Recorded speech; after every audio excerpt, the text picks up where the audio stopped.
Boa noite a todos.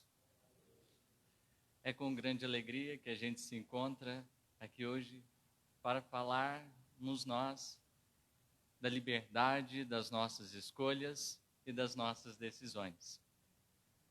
E eu rogo em primeiro momento ao amparo dos benfeitores celestiais para que a intuição generosa não me falte e para que o assunto seja abordado com o máximo de clareza possível. Comecemos, então. A doutrina espírita nos informa que Deus criou-nos simples e ignorantes. Todos nós possuímos em comum um ponto de partida, com possibilidades de alcançar o objetivo final, a que todos os espíritos deverão um dia alcançar, que seria a perfeição. O percurso é de cada um. As escolhas, o livre-arbítrio é que permite essa construção. E dentro desse pensamento, existe uma questão importante de O Livro dos Espíritos, de número 826, em que Kardec questionará aos guias que o orientavam o seguinte: qual seria a condição em que o homem poderia gozar de liberdade absoluta? Se nós, assim, somos criados simples e ignorantes, e essa liberdade existe, será que verdadeiramente nós somos livres para escolher aquilo que nós queremos e simplesmente a vida nos bem dizer por isso? Os espíritos irão responder: a de um eremita no deserto, ou seja, alguém que não possui ninguém ao seu redor teria condições de agir livremente. Mas aí eles acrescentam uma informação importante: a partir do momento que nós temos mais de uma criatura convivendo uma com a outra, existirá deveres que deverão ser respeitados. E é sob essa perspectiva que a gente precisa se deter um pouco. Porque se existe deveres na convivência, é preciso que nós entendamos para que o fruto das nossas atitudes nos alcance a paz. E as posturas e decisões que temos muitas vezes, elas nos permitam alcançar aquilo que a gente gostaria. E Paulo irá nos dar uma indicação dessa liberdade relativa que todos nós desfrutamos, ao dizer em Coríntios o seguinte para a comunidade que o ouvia: tudo me é lícito, mas nem tudo me convém.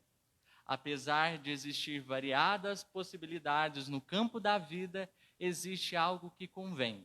E é esse algo que nós precisamos, então, começar a estudar para que faça sentido todas as nossas buscas, todos os nossos desejos e anseios ante a vida. E é nos detendo na questão de número 614 de O Livro dos Espíritos que nós teremos a seguinte pergunta de Kardec: o que é a lei natural? Os espíritos irão sabiamente responder: a lei natural é a lei de Deus, o único caminho para a felicidade. Indica-lhe o que deve fazer e o que não deve fazer. E ele só é infeliz quando dela se afasta. Então, nesse primeiro momento, observemos que, apesar de Deus ter nos dado a liberdade, não somos tão livres assim quanto gostaríamos para ter qualquer atitude. É preciso uma diretriz e uma orientação. Existem leis que regulam a vida e o espaço que nós precisamos nos atentar. E essa lei divina que o Cristo, a seu tempo, como modelo e guia, veio apresentar aos nossos corações. E para que esse pensamento ele se torne mais consistente, o que seria em miúdos a lei de Deus? Santo Agostinho, e também no Livro dos Espíritos, ele irá dizer que a lei de Deus corresponde à lei de amor, que governa tanto o princípio material quanto o princípio espiritual. Tudo que existe no universo é regido por essa lei de amor. Ou seja, isso nos vale pensar que no contato com as pessoas, no serviço que nós executamos à vida, cabe analisar o quanto de amor existe em cada uma de nossas atitudes, para que, em verdade, elas nos tragam as melhores consequências possíveis. E nesse pensamento, nós assim buscamos um diálogo importante para nós entendermos a liberdade. que está contido no livro Há 2000 anos, no capítulo onde o Emmanuel, guia espiritual de Chico, ele irá narrar o encontro do divino amigo Jesus com o nosso querido senador Públio Lentulus. É um diálogo que acontece de coração para coração, de espírito para espírito. O senador Públio Lentulus era alguém que detinha altas responsabilidades no império. Possuía uma esposa incomparável de nome Lívia e uma criancinha formidável chamada Flávia. Mas Flávia trazia consigo chagas imensas no corpo, que a ciência daquele momento dava o nome de lepra. A alma desesperançosa de Lívia insistia a todo tempo para que Públio Lentulus descesse do pedestal de todo o seu orgulho, de toda a sua vaidade e pudesse, no instante legítimo, encontrar-se com o divino amigo. E num instante bendito, onde uma claridade infinita alcançava o horário da tarde, Públio Lentulus, cheio de preocupações e receios, ele vai ter o contato com Jesus, próximo a um lago de Cafarnaum, aonde ele colherá as mais profundas lições a respeito da vida e das decisões do coração. Em um momento, Jesus olha para ele com toda a intensidade possível e fala: meu amigo, não estás sonhando. Depois de longos anos de desvio do bom caminho, encontras hoje uma oportunidade de regenerar a tua vida. Só que você pode aproveitá-la agora ou daqui a alguns milênios. Esse trechinho, ele nos traz considerações que nós precisamos refletir. Jesus deixa bem claro para Públio o seguinte: tem um caminho, tem uma lei que você precisa seguir. Essa lei você pode seguir agora ou mais para frente um pouco, mas não tem como você fugir. É o único caminho que você possui. E sem esse caminho, você não terá aquilo que você espera da vida. Então Jesus dá menção de tempo, mas em momento algum fala que é possível fugir à obrigação. Públio se sente totalmente tocado nas fibras íntimas, chegando a pensar: eu, como romano, chefe de grandes guardas, será que eu terei que despojar-me de tudo para seguir esse Nazareno? Será que de alguma forma eu serei compelido pela vida a abandonar tudo para caminhar com esse homem que dizem por aí ser um revolucionário? Na consciência dele, dizia que era necessário seguir, mas a sua racionalidade, ainda deturpada pelas paixões humanas, não compreendia a extensão daquele convite. Então, como a gente abordou essa lei divina, esse caminho do amor, é aquele que nós precisamos seguir. Só que todos nós recebemos diariamente esse convite de Jesus no imo do nosso ser, na nossa intimidade. Desde manhã até a noite, o Pai sempre está a nos questionar quantas nossas escolhas e quantas nossas decisões. Será que a gente já se encontra imbuído verdadeiramente nessa proposta evolutiva, ou vivemos sob as aparências que Jesus condenava na feição dos fariseus? Como encontra-se a nossa religiosidade? O quanto de Deus tem nas nossas atitudes, nas nossas escolhas? Pensemos nas nossas decisões que tomamos diariamente na família, no seio do trabalho, as nossas decisões afetivas. O quanto de Deus, o quanto desse único caminho existe, o quanto de amor há. Porque se nós fomos projetados para a evolução, é preciso que a gente se atente então ao esforço que nos cabe no trabalho diário. Não é Deus que fará o trabalho do perdão que nos cabe realizar. A decisão de perdoar é nossa. A gente tem possibilidades, como Paulo dizia, mas devemos nos recordar que existe uma diretriz. Só que, em alguns momentos da nossa caminhada terrestre, o bem parece difícil de ser seguido. Como para Públio Lentulus, naquele instante que ele se encontrava com o mestre, ele colocou 1001 obrigações mais importantes do que a de construção pessoal do seu eu eterno. Ele pensou na sua posição, ele pensou nos seus bens materiais, ele colocou barreiras e obstáculos que invalidaram toda a perene oportunidade que se desdobrava ao seu coração. Jesus estava de portas abertas para ele, como esteve posteriormente. Mas era preciso que ele refletisse a respeito da decisão. E uma das coisas que nós temos às vezes falhado é justamente por trabalharmos apenas com decisões e nunca com as consequências dessas. Nos apegamos mais às nossas iniciativas, aos nossos instintos, do que propriamente dito aquilo que pode vir a acontecer, a se desdobrar. Emmanuel, no livro Fonte Viva, ele trará uma mensagem belíssima, com o título Se Soubéssemos. Comentando o Evangelho de Lucas, capítulo 23, versículo 34, aonde o evangelista diz, uma frase, refere-se à frase de Jesus, Pai, perdoa-lhes, porque não sabem o que fazem.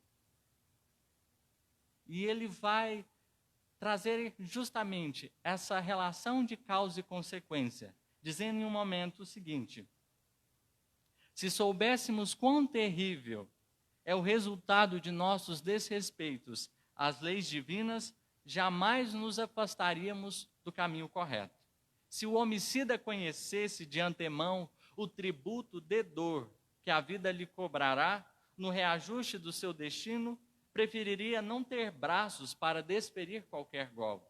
Se o caluniador pudesse eliminar a crosta de sombra que enlouquece a visão, observando o sofrimento que o espera no acerto de contas com a verdade, paralisaria as cordas vocais ou imobilizaria a pena, a fim de não se confiar à acusação descabida.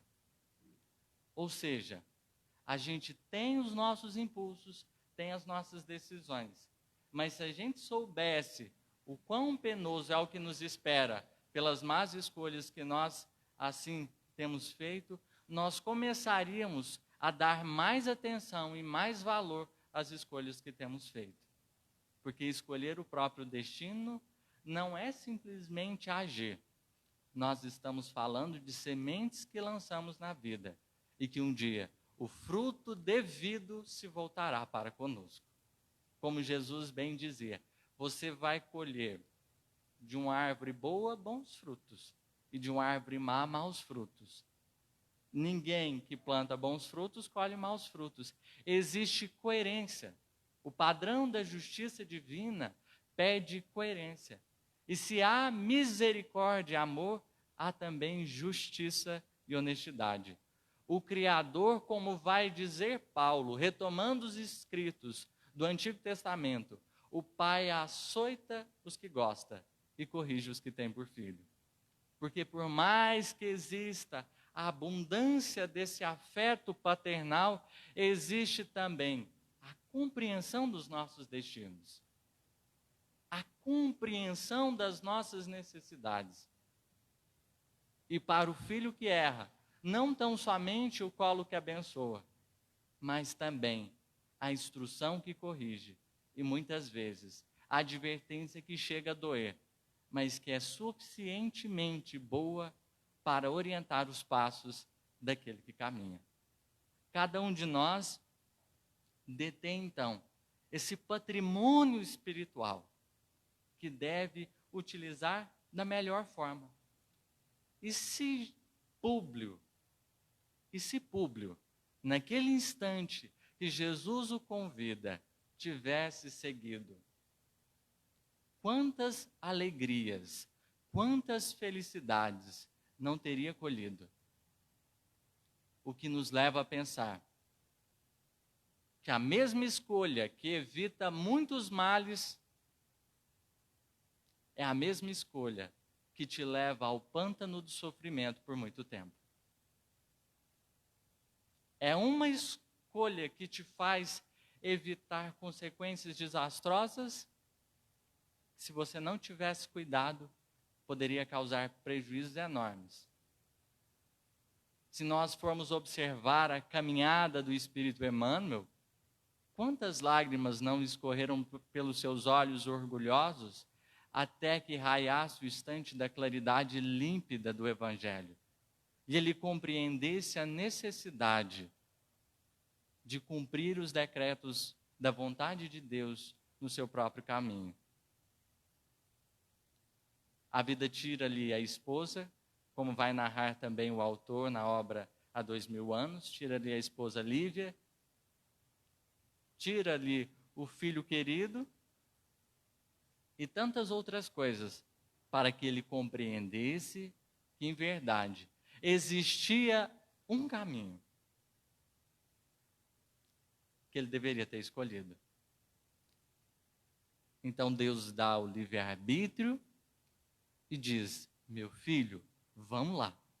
Nos concede a consciência aonde está traduzida perfeitamente essa lei, conforme a nossa compreensão. Mas ele diz: o esforço é teu. Você precisa construir-se. Pedro, no momento da negação, ele achava-se forte, mas a fragilidade fizera-o cair. E o que ele não havia feito anteriormente, no momento do Calvário, a vida convida a trabalhar posteriormente na casa do caminho. Porque a gente pode adiar, mas nunca fugir. Paulo tem contato com Jesus antes do deserto, por meio de Estevão, por meio de outros cristãos.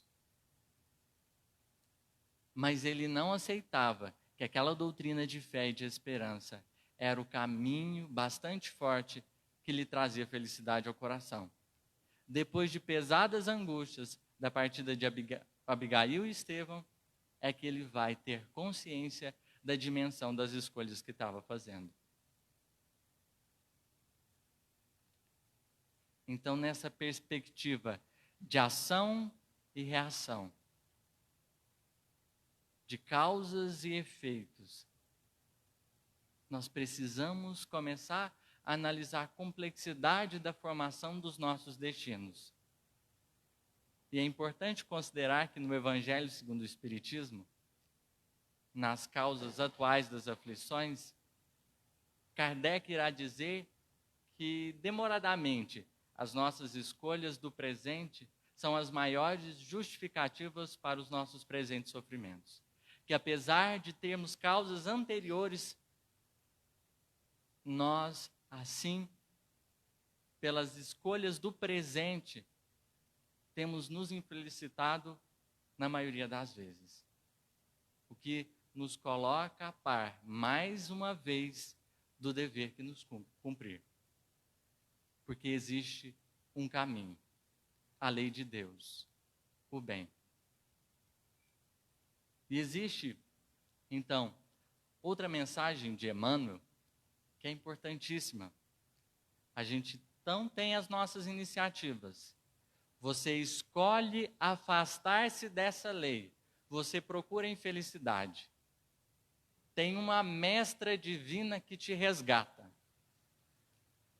Alguém que chega para você, que não te respeita, mas que vai fazer você acordar. Emmanuel, no livro Ceifa de Luz, ele vai caracterizar a mestra divina. A mestra divina. Que nada mais é a dor. Onde ele vai chamar ela em alguns momentos de enfermeira, em outros de professora, fazendo-nos perceber que por mais que nós entrelacemos nas nossas ilusões pessoais, na nossa falta de humildade, de honestidade para com o nosso semelhante, existirá sempre uma ferramenta sagrada que nos trará de volta ao caminho. A dor que não pede licença, que não bate na porta, ela arromba. Ela nos permite, então, nos situarmos na nossa posição, compreendermos quem nós somos, repensarmos sobre as nossas escolhas, diminuir as nossas imprudências e começar a pensar na nossa relação com o semelhante. Porque enquanto dói no outro, tudo bem. Mas enquanto essa dor bate na nossa porta, eis que nos colocamos a nos lamentar, a nos injuriar, a reclamar, a questionar aonde está a justiça divina. Só que, como Emmanuel bem vai dizer, a essa dor, ela corrige, adiante, esclarece, além reajusta, mas além aprimora. Então Deus te permite ir, mas tem alguém que te busca. Essa mestra divina nos permite retornar aonde nós paramos com o ponto de consciência que nós temos. Mas ela em si não é o bastante. Porque se a dor nos traz de volta ao caminho de Deus, é somente o amor que nos permite caminhar em direção a Ele. E como os espíritos irão dizer para Kardec, não bastará não fazer o mal. É preciso fazer o bem, aplicar toda a nossa capacidade no bem. Então, por mais que a gente esteja sofrendo, a dor só terá significado real quando existir de nossa parte o trabalho efetivo nos moldes do amor, nos moldes do respeito, da confiança mútua, da honestidade. É difícil fazer o bem? É difícil escolher o correto?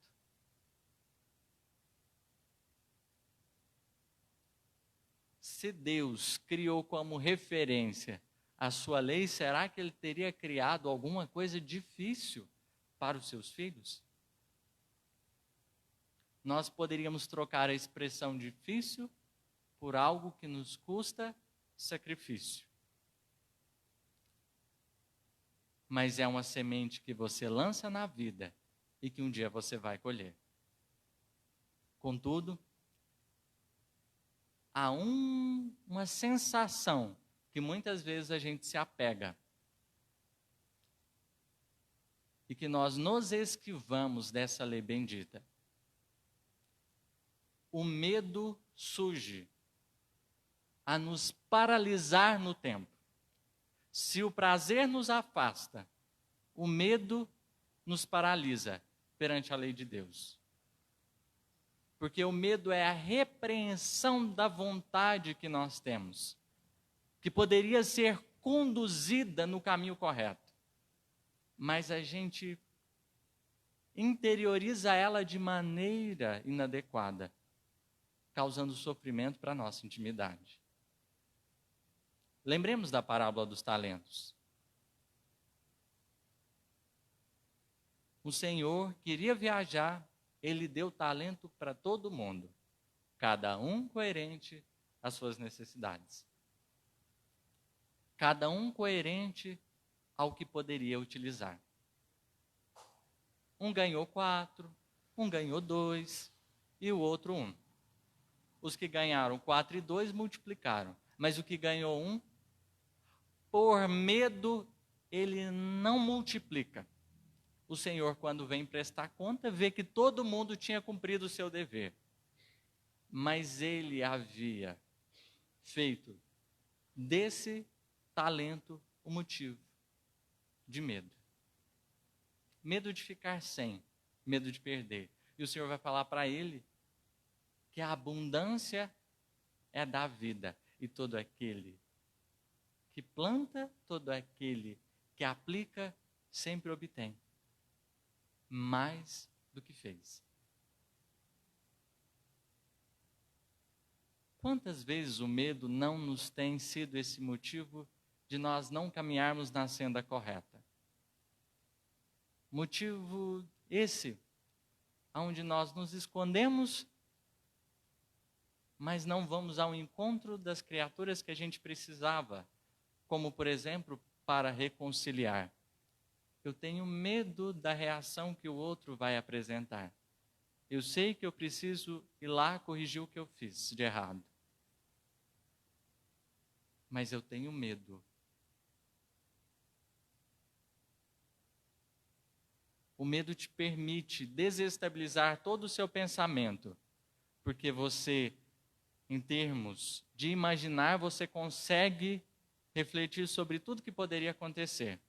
Mas como você não toma nenhuma decisão, esse medo vai te gerando tensão.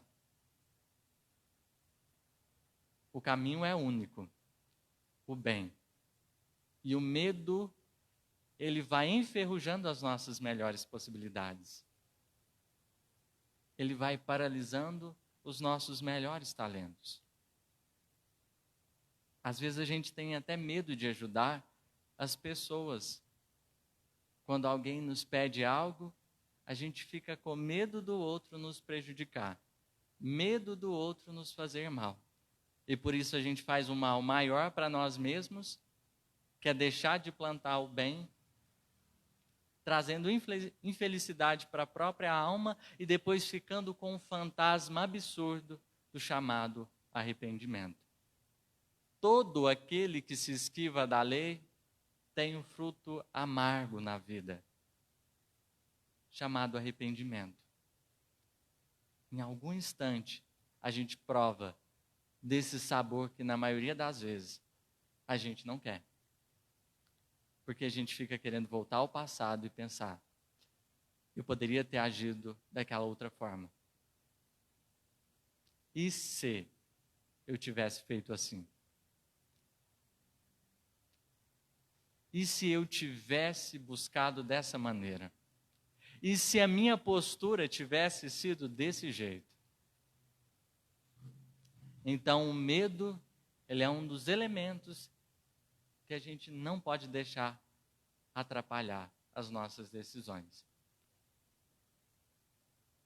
E Emmanuel, no livro Fonte Viva, ele falará sobre outra situação que às vezes a gente tem dificuldade de lidar,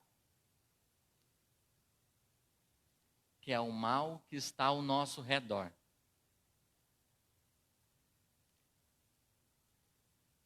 Será que a maldade dos outros é motivo para que a bondade ela deixe de existir no nosso coração? O dever não é individual e Deus não solicita de cada um trabalho e esforço no bem? Se o outro não faz, isso justificará a minha estagnação?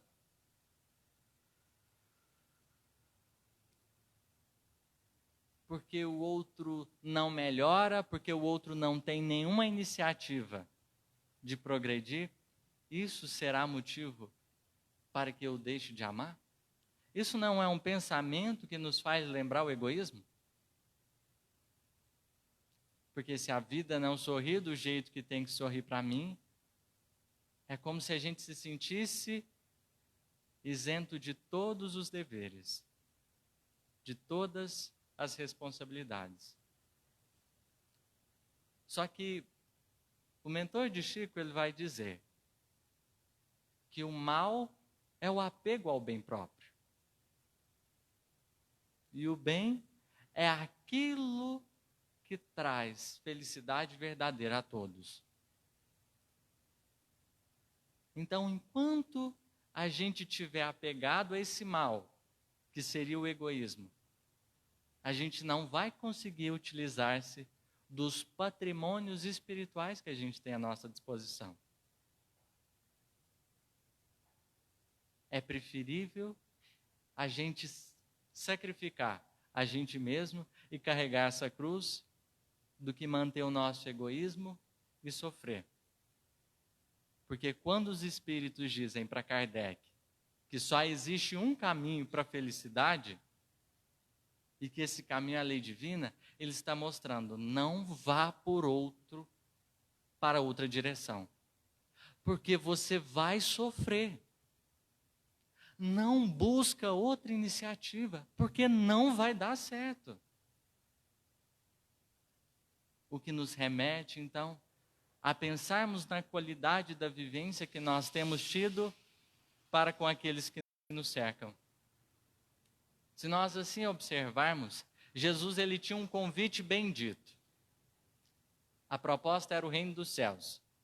Só que ele vai dizer para os fariseus, não se vem ao reino dos céus por meio de aparências exteriores. O reino do céu não está aqui nem ali. Ele está dentro de cada um de vós. É uma construção íntima e individual. Então, se está ligado à nossa intimidade, a gente precisa avaliar a qualidade daquilo que a gente sente, do que nós pensamos, do que nós buscamos, para entender qual direção as nossas decisões estão apontando.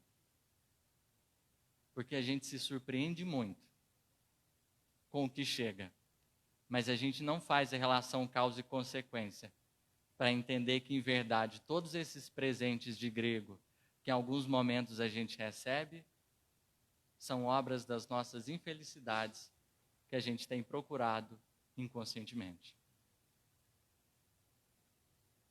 Então, instaurar esse reino é a meta de todo cristão. E instaurar isso é um serviço simples. Muito simples.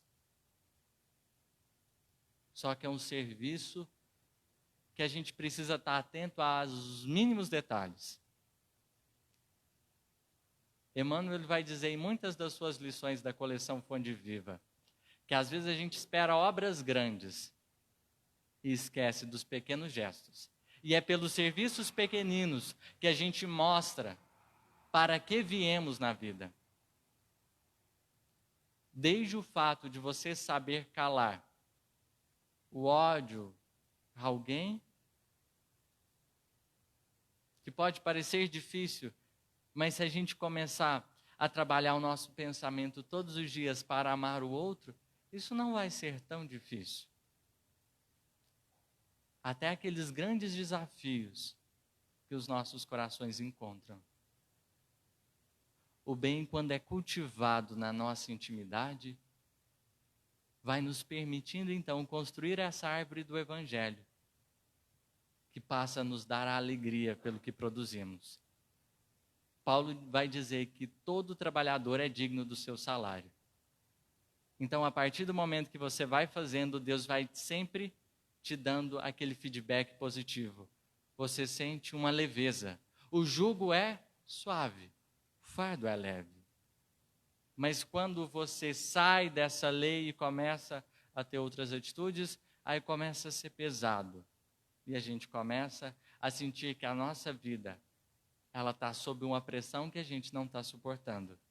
Os espíritos de ordem inferior começam a interferir, mas pelo nosso padrão vibratório, onde a gente tem sempre chamado. Nenhum espírito vem até nós por acaso. Cada um deles traz uma rogativa. Até mesmo os que a gente deseja se afastar, que são os obsessores, eles trazem um convite para a nossa evolução. Porque eles são o direcionamento, nos dizendo, não esquive-se da lei, porque se você esquivar, você será prejudicado. Mas se você manter-se dentro da lei, não haverá motivos para você temer. Surge a necessidade de um sentimento chamado confiança. Algumas decisões que a gente renuncia a nós mesmos, a gente planta uma semente e não sabe quando irá colhê-la. E é nesse momento que essa confiança é vital para que a gente não perca, não descaia na firmeza necessária. Confiar é o elemento de sustentação do cristianismo primitivo, porque fazia com que corações maternos entregassem os seus filhos por amor à causa cristã. Mantivessem a fidelidade ao bem, porque acima de tudo, seguiam aquele mestre que representava a voz de Deus na terra. E se ele assim os ensinava os mais acerbos testemunhos, era preciso cultivar na própria vida essas decisões que pareciam duras, mas que trariam por si só a paz que cada um esperava. A imortalidade das almas vem assegurar a justiça divina. Você pode até ser honesto e ninguém reconhecer a sua honestidade, mas Deus em secreto, em algum momento, Ele amparará o seu coração. Se não for nessa vida, terá um momento de vida. Os cristãos, eles criaram uma perspectiva de que nesse mundo nada mais era necessário eles esperarem senão dor, luta e sacrifício.